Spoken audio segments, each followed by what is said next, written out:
Rich dad poor dad अध्याय 4 अपने काम से काम रखो। 1974 में मैकडोनाल्ड के मालिक रे क्रोक से आग्रह किया गया कि वे ऑस्टिन में टेक्सास यूनिवर्सिटी में एमबीए की कक्षा में व्याख्यान दें। मेरा एक करीबी दोस्त कीथ कनिंघम वहाँ एमबीए कर रहा था। बहुत अच्छी और प्रेरणादायक चर्चा के बाद कक्षा खत्म हो गई और विद्यार्थियों ने रे से पूछा कि क्या वे बियर के लिए उनकी फेवरेट बार में चलेंगे। रे तैयार हो गई। जब सब लोगों के हाथ में बियर आ गई तब रे ने पूछा, मेरा असली बिजनेस क्या है। हर कोई हंस पड़ा। ज़्यादातर एमबीए विद्यार्थियों को ऐसा लगा जैसे रे मजाक कर रहे थे। किसी ने जवाब नहीं दिया, इसलिए रे ने दोबारा यही सवाल पूछा, आप लोगों की नज़र में मेरा बिजनेस क्या है। विद्यार्थी दोबारा हंस दिए और आखिरकार एक बहादुर विद्यार्थी ने जोर से कहा, रे, दुनिया में ऐसा कौन है जो यह नहीं जानता कि आप हैमबर्ग बिजनेस में हैं। रे हंस दिए। मुझे मालूम था कि आप लोग यही कहेंगे। वे एक पल के लिए रुके और इसके बाद उन्होंने कहा, लेडीज़ एंड जेंटलमैन, मैं हैमबर्ग बिजनेस में नहीं हूँ। मेरा असली बिजनेस है रियल एस्टेट। कीथ ने कहा कि रे ने अपने नज़रिए को समझाने के लिए काफ़ी समय लिया। अपने बिजनेस प्लान में रे जानते थे कि बिजनेस का मूल लक्ष्य हैमबर्ग फ्रेंचाइजी बेचना था, परंतु वे कभी भी हर फ्रेंचाइजी की लोकेशन को नहीं भूले। वे जानते थे कि रियल एस्टेट और इसकी लोकेशन हर फ्रेंचाइजी की सफलता में सबसे महत्वपूर्ण तत्व है। मूलतः वह आदमी जो फ्रेंचाइजी खरीद रहा था और रे क्राक के संगठन की फ्रेंचाइजी चेन का सदस्य बनता था, वह भी उस जमीन के लिए पैसे दे रहा था और उसे खरीद रहा था। आज मैकडोनाल्ड दुनिया में रियल एस्टेट का सबसे बड़ा अकेला मालिक है, जिसके पास कैथोलिक चर्च से भी बड़ा ज़्यादा रियल एस्टेट है। आज मैकडोनाल्ड के पास अमेरिका और दुनिया के दूसरे देशों में सबसे कीमती चौराहे और नुक्कड़ हैं। कीथ ने कहा कि यह उनकी ज़िंदगी का बहुत बड़ा सबक था। आज कीथ के पास कार धोने का बिजनेस है, परंतु उसका असली बिजनेस है कार धोने के गैरेज के नीचे का रियल एस्टेट। पिछले अध्याय के अंत में हमने यह बताया था कि ज़्यादातर लोग दूसरों के लिए काम करते हैं, बस अपने लिए काम नहीं करते। वे पहले तो कंपनी के मालिकों के लिए काम करते हैं, फिर टैक्स के कारण सरकार के लिए काम करते हैं और आखिरकार बैंक के लिए काम करते हैं, जो उनके मॉर्गेज का मालिक होता है। जब हम छोटे थे तो हमारे आसपास मैकडोनाल्ड का कोई फ्रेंचाइजी आउटलेट नहीं था, परंतु मेरे अमीर डैडी ने माइक और मुझे वही सबक सिखा दिया जो टेक्सास यूनिवर्सिटी में रे क्राक ने सिखाया था। यह अमीरों का रहस्य नंबर 3 है। रहस्य है, अपने काम से काम रखो। लोगों की ज़िंदगी में पैसे की तंगी इसलिए आती है क्योंकि वे अपनी सारी ज़िंदगी दूसरों के लिए काम करते रहते हैं। कई लोगों के पास तो ज़िंदगी भर काम करने के बाद भी अपने लिए कुछ नहीं बच पाता। एक बार फिर, एक चित्र 1000 शब्दों के बराबर है। यहाँ एक इनकम स्टेटमेंट और बैलेंस शीट का चित्र दिया गया है जो रे क्राक की सलाह का सबसे अच्छा उदाहरण है। हमारी वर्तमान शिक्षा पद्धति आज के युवाओं में अकादमिक कुशलताएं विकसित कर उन्हें अच्छी नौकरियां दिलाने के लिए तैयार करती है।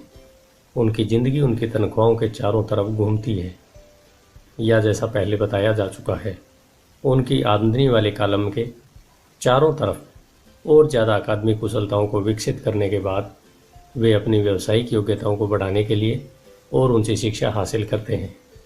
वे इंजीनियर, वैज्ञानिक, रसोइये, पुलिस अफसर, कलाकार, लेखक इत्यादि बनने के लिए पढ़ाई करते हैं।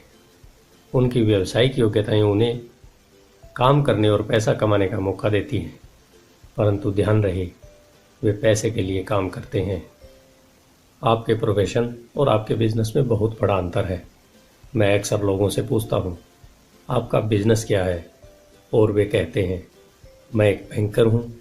फिर मैं उनसे पूछता हूँ कि क्या वे बैंक के मालिक हैं, और सामान्यतः उनका जवाब होता है, नहीं, मैं वहाँ काम करता हूँ। इस तरह उन्होंने अपने प्रोफेशन बैंकर का हो सकता है, परंतु उनका अपना बिजनेस कुछ भी नहीं है। रे क्राक अपने प्रोफेशन और अपने बिजनेस के बीच के अंतर को बहुत अच्छी तरह जानते थे। उनका प्रोफेशन हमेशा वही था, वे एक सेल्समैन थे। एक समय वे मिल्क शेक के लिए मिक्सर बेचते थे और कुछ ही समय बाद वे हैम्बर्ग फ्रेंचाइजी बेचने लगे। हालांकि उनका प्रोफेशन हैम्बर्ग फ्रेंचाइजी बेचना था, परंतु उनका बिजनेस आय दिलाने वाले रियल एस्टेट को इकट्ठा करना था। स्कूल के साथ एक समस्या यह है कि आप जो विषय पढ़ते हैं आप वही बन जाते हैं। उदाहरण के लिए, अगर आप कुकिंग का अध्ययन करते हैं तो आप शेफ बन जाते हैं, अगर आप कानून का अध्ययन करते हैं तो आप वकील बन जाते हैं, और अगर आप ऑटो मैकेनिक का अध्ययन करते हैं तो आप मैकेनिक बन जाते हैं। जो पढ़ा जाए वही बन जाने में गलती यहाँ होती है कि लोग अपने काम से काम रखना भूल जाते हैं। वे अपना काम रखना भूल जाते हैं। वे अपना सारा जीवन दूसरों के काम पर ध्यान देने में लगा देते हैं और इस तरह उन्हें अमीर बनाते हैं। आर्थिक रूप से सुरक्षित बनने के लिए किसी आदमी को अपने काम से काम रखने की ज़रूरत है। आपका बिजनेस आपकी संपत्ति वाले कॉलम के चारों तरफ घूमता है, जो आपकी आमदनी वाले कॉलम के विपरीत होता है।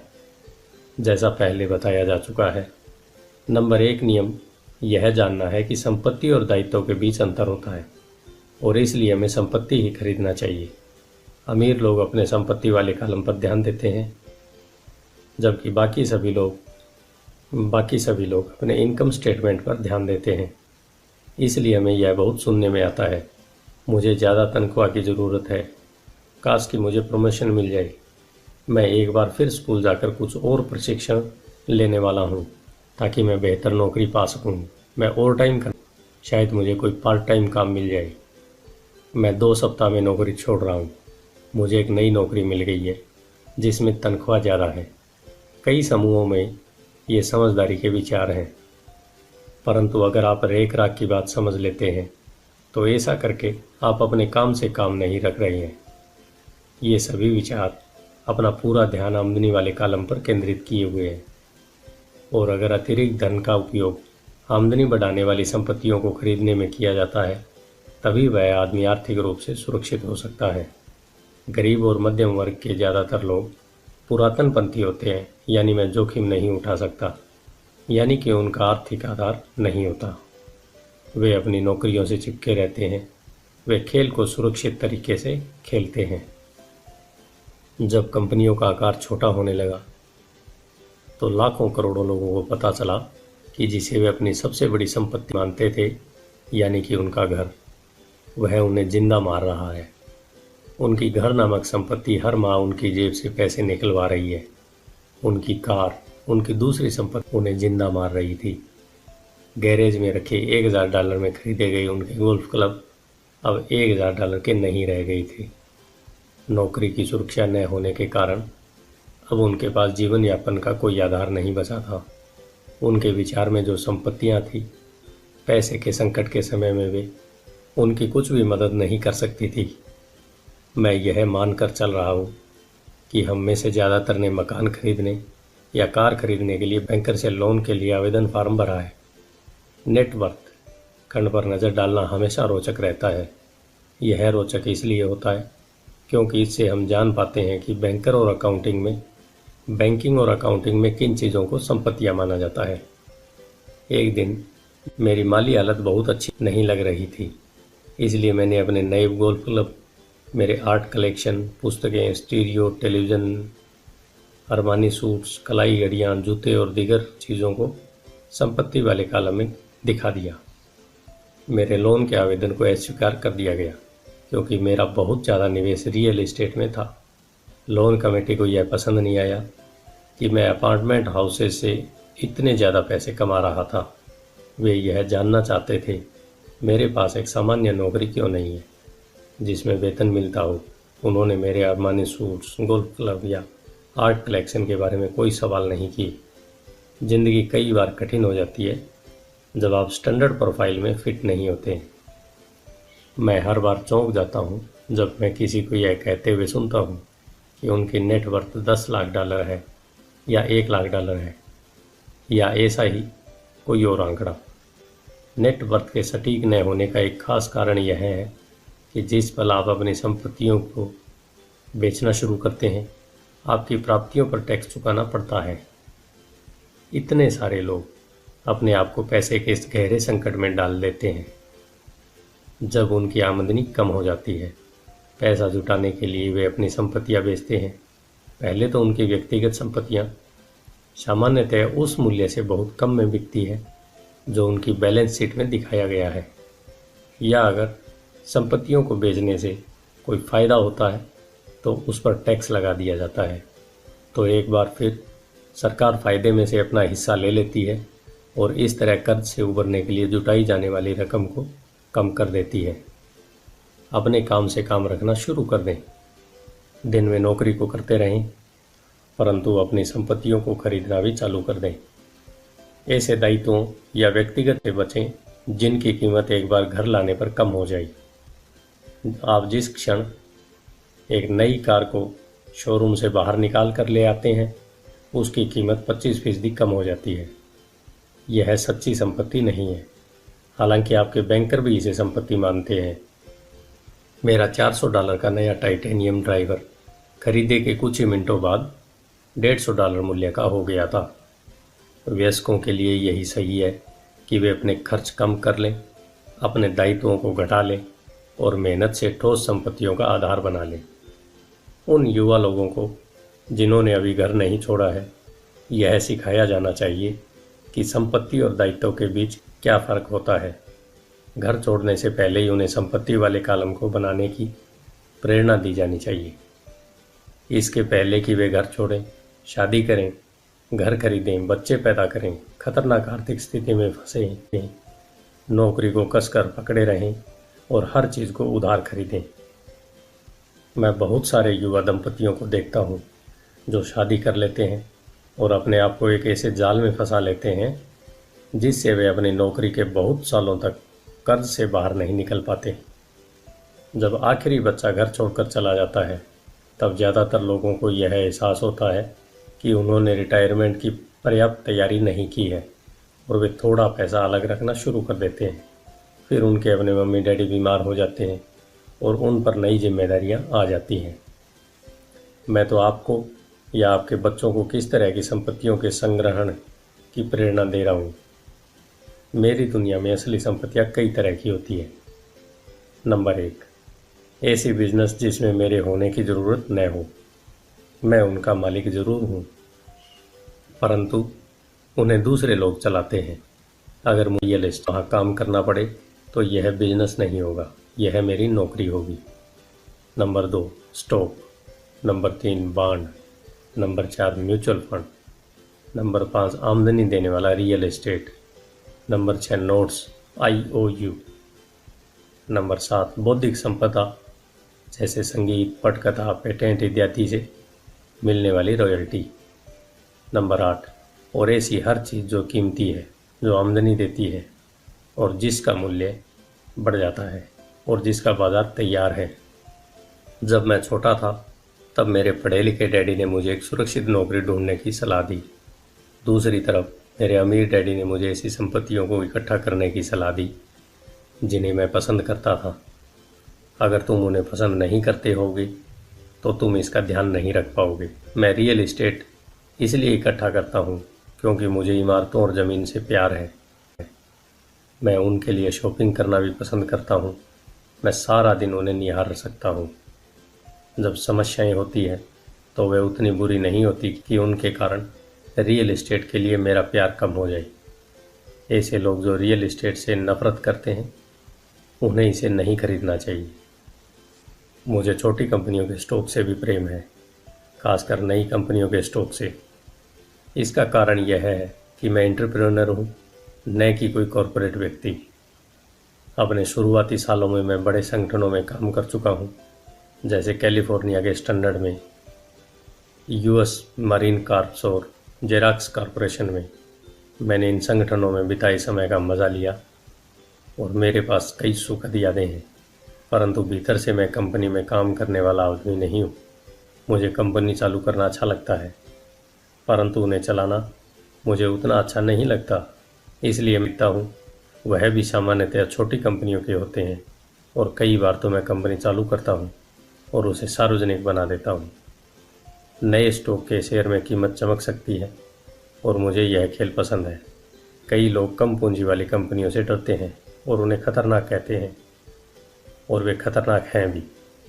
परंतु खतरा हमेशा कम हो जाता है अगर आप निवेश से प्रेम करते हैं, उसे समझते हैं और खेल को अच्छी तरह से जानते हैं। छोटी कंपनियों के साथ मेरी रणनीति यह होती है कि एक साल में अपने शेयर बेच दिए जाएं। दूसरी तरफ मेरी स्थिति रियल एस्टेट की रणनीति होती, छोटी प्रॉपर्टी से शुरू करने की होती है। फिर मैं उस छोटी प्रॉपर्टी को बेचकर उसे थोड़ी बड़ी प्रॉपर्टी ले लेता हूँ और इस तरह अपने फ़ायदे पर टैक्स चुकाने से बचता रहता हूँ। इससे प्रॉपर्टी की वैल्यू में नाटकीय बढ़ोतरी होती है। मैं सामान्य तौर पर रियल एस्टेट को 7 साल से कम समय अपने पास रखता हूँ। वर्षों तक जब मैं मेरिन कार्प्स और जिरेक्स में था, तब भी मैंने वही किया जो मेरे अमीर डैडी ने मुझे सिखाया था। मैं अपनी दिन की नौकरी करता, परंतु मैं अपने काम से काम भी रखता था। मैं अपनी संपत्ति वाले कॉलम में कुछ न कुछ करता रहता था। मैं रियल एस्टेट और छोटे स्टॉक्स की खरीद फरोख्त भी करता था। अमीर डैडी ने हमेशा पैसे की समझ के महत्व पर जोर दिया। जितनी अच्छी तरह मैं अकाउंटिंग और कैश मैनेजमेंट को समझ सकता था, उतनी ही अच्छी तरह मैं निवेशों का विश्लेषण कर सकता था और आखिरकार खुद की कंपनी शुरू कर सकता था और उसे सफल बना सकता था। जब तक कि कोई पहले से ही ऐसा न सोच रहा हो, मैं किसी को भी अपनी कंपनी बनाने के लिए प्रोत्साहित नहीं करता। मैं जानता हूँ कि कंपनी चलाने में कितना झंझट होता है और मैं नहीं चाहता कि आप उस झंझट में फंसें। कई बार ऐसा भी समय आता है जब लोगों को रोज़गार नहीं मिलता और उनके लिए कंपनी चालू करना एक समाधान होता है, परंतु सफलता के अवसर बहुत कम हैं। 10 में से 9 कंपनियां 5 सालों में डूब जाती हैं। पहले 5 सालों में जो कंपनियां बची रहती हैं, उनमें से भी 10 में से 9 कंपनियां बाद में बंद हो जाती हैं। तो अगर आपकी अब पहले से ही अपनी कंपनी शुरू करने की इच्छा हो, तभी मैं इसकी सलाह दूंगा। अन्यथा अपने दिन की नौकरी करते रहें और अपना काम से काम रखें। जब मैं कहता हूं कि अपने काम से काम रखें, तो मेरा यह मतलब है कि आप अपनी संपत्ति वाले कॉलम को ज़्यादा मजबूत बनाते रहें। एक बार इसमें $1 जाए तो वह कभी बाहर न निकल पाई। इसे इस तरह सोचें कि जब $1 आपकी संपत्ति वाले कॉलम में जाता है, तो वह आपका कर्मचारी बन जाता है। पैसे के बारे में सबसे अच्छी चीज़ यह है कि यह हर दिन 24 घंटे काम करता है और ऐसा पीढ़ियों तक कर सकता है। अपनी दिन की नौकरी को चालू रखें, एक अच्छे मेहनती कर्मचारी की तरह काम करें, परंतु अपनी संपत्ति वाले कॉलम को बढ़ाते रहें। जब आपका कैश फ्लो बढ़ता है, तब आप कुछ विलासिता की चीज़ें खरीद सकते हैं। इस बारे में एक महत्वपूर्ण तथ्य यह है कि अमीर लोग विलासिता की चीज़ें सबसे बाद में खरीदते हैं, जबकि गरीब और मध्यम वर्गीय लोग विलासिता की चीज़ें सबसे पहले खरीदते हैं। गरीब और मध्यम वर्गीय लोग अक्सर बड़े घर, हीरे, फर, ज्वेलरी जैसी विलासिता की चीज़ें इसलिए खरीद लेते हैं ताकि वे अमीर दिख सकें। वे अमीर दिखते हैं, परंतु असल में वे उधार के दलदल में गहरे धंसते चले जाते हैं। वे लोग जिनके पास पीढ़ियों से पैसा है, जो लंबे समय से अमीर हैं, वे अपने संपत्ति वाले कॉलम को सबसे पहले बनाते हैं। फिर संपत्ति वाले कॉलम से होने वाले आमदनी उनके लिए वे गरीब और मध्यम वर्गीय लोग अपनी खून पसीने की कमाई और बच्चों की विरासत की कीमत पर विलासिता की चीज़ें खरीदते हैं। सच्ची विलासिता असली संपत्ति में निवेश करने और उसे विकसित करने का प्रोत्साहन है। उदाहरण के लिए, जब मेरी पत्नी और मेरे पास हमारे अपार्टमेंट हाउसेस से अतिरिक्त पैसा आने लगा, तो वह बाजार गई और अपने लिए मर्सिडीज़ खरीद लाई। इसमें ज़रा सी भी मेहनत या जोखिम नहीं था, क्योंकि अपार्टमेंट हाउस के कारण उसने कार खरीदी थी, परंतु उसे इसके लिए 4 सालों तक इंतज़ार करना पड़ा था। जब रियल एस्टेट पोर्टफोलियो बढ़ रहा था और आखिरकार उसने इतना अतिरिक्त पैसा दे दिया कि कार खरीदी जा सकती है। परंतु मर्सिडीज़ की यह विलासिता दरअसल एक सच्चा पुरस्कार है, क्योंकि उसने यह साबित कर दिया था कि वह अपनी संपत्ति वाले कॉलम को सही तरह से बढ़ाना जानती है। अब उसके लिए उस कार की कीमत सामान्य रूप से खरीदी गई कार से कहीं ज़्यादा है। ज़्यादातर लोग अक्सर इच्छा जागने पर बिना सोचे समझे जाते हैं और कर्ज पर कार या विलासिता की कोई चीज़ खरीद लेते हैं। हो सकता हो कि वे जिंदगी से ऊब चुके हों या उन्हें सिर्फ एक नए खिलौने की ज़रूरत हो। कर्ज पर विलासिता की चीज़ खरीदने से देर सवेर वह आदमी उस चीज़ से चिढ़ने लगता है, क्योंकि उसके कारण जो कर्ज लिया है वह एक भार बन गया। एक बार आपने अपने बिजनेस को बनाने, उसमें निवेश करने का समय निकाल लेते हैं, तो फिर आप उसमें जादू की छड़ी घुमा सकते हैं, जो अमीरों का सबसे बड़ा रहस्य है। यह रहस्य अमीरों को भीड़ में सबसे आगे रखता है, अपने काम से काम रखने का इनाम, जो आपको उस राह पर चलने के लिए मिलता है जिस पर अमीर लोग चलते हैं। धन्यवाद। आइए चलते हैं अध्याय 5 की तरफ, जो है टैक्स का इतिहास और कॉरपोरेशंस की ताकत। आपका दिन शुभ हो।